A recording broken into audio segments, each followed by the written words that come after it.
অন্তর্বর্তী সরকারের উপদেষ্টা মাহফুজ আলম বলেছেন, ভারতের উচিত বাংলাদেশের নতুন বাস্তবতা উপলব্ধি করা এবং দ্ব্যর্থহীনভাবে বাংলাদেশে জুলাই অভ্যুত্থান এবং ছাত্র জনতার গণতান্ত্রিক সংগ্রামকে স্বীকৃতি দেয়া। তিনি আল্লাহ ভরসা বলে পোস্টের ইতি টেনেছেন। উপদেষ্টা বুধবার নিজের ভেরিফাইড ফেসবুকে এক পোস্টে কথা বলেন। ভারত ও বাংলাদেশের সাথে সম্পর্ক বিষয়ে শিরোনামে ইংরেজিতে লেখা এই পোস্টে তিনি বলেন, ভারতের উচিত পোস্ট ৭৫ প্লেবুক পাল্টে বাংলাদেশের নতুন বাস্তবতা উপলব্ধি করা। এটা ৭৫ পরবর্তী পরিস্থিতি নয়। তিনি আরও বলেন, ভারতের উচিত দ্ব্যর্থহীনভাবে বাংলাদেশে জুলাই অভ্যুত্থান এবং ছাত্র জনতার গণতান্ত্রিক সংগ্রামকে স্বীকৃতি দেওয়া। এটি দিয়েই শুরু করতে হবে। জুলাই অভ্যুত্থানকে পাশ কাটিয়ে নতুন বাংলাদেশের ভিত রচনা করা হলে তা দুই দেশের সম্পর্কের জন্য ক্ষতিকর হবে। মাহফুজ আলম বলেন, জুলাই বিপ্লব ছিল একটি গণতান্ত্রিক, প্রজন্ম ভিত্তিক ও দায়িত্বশীল সংগ্রাম, আর এই সংগ্রাম চলবে দীর্ঘ সময় ধরে।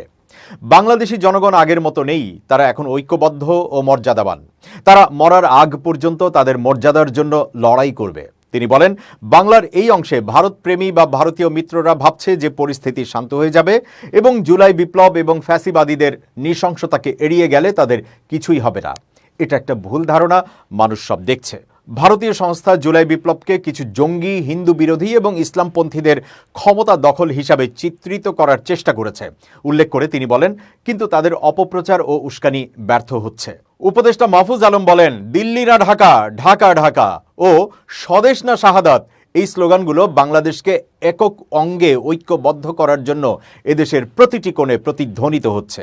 তিনি সতর্কবাণী উচ্চারণ করে বলেন, আর ভারত যেন এই ঐক্যবদ্ধ, মর্যাদাবান ও গণতান্ত্রিক বাংলাদেশকে তার শত্রু না করে। দীর্ঘ প্রায় 2 দশক পর বাংলাদেশের জনগণ বিনা বাধায় গণতান্ত্রিক অধিকার ভোগ করছে উল্লেখ করে তিনি বলেন, সত্য এসেছে, মিথ্যা ধ্বংস হবে চিরকাল। উপদেষ্টা দৃঢ় প্রত্যয় ব্যক্ত করে বলেন, ৭১-এর পর রাষ্ট্র হিসেবে আমরা ব্যর্থ হয়েছিলাম, কিন্তু এবার নয়, আল্লাহ ভরসা বলে পোস্টের ইতি টানেন তিনি।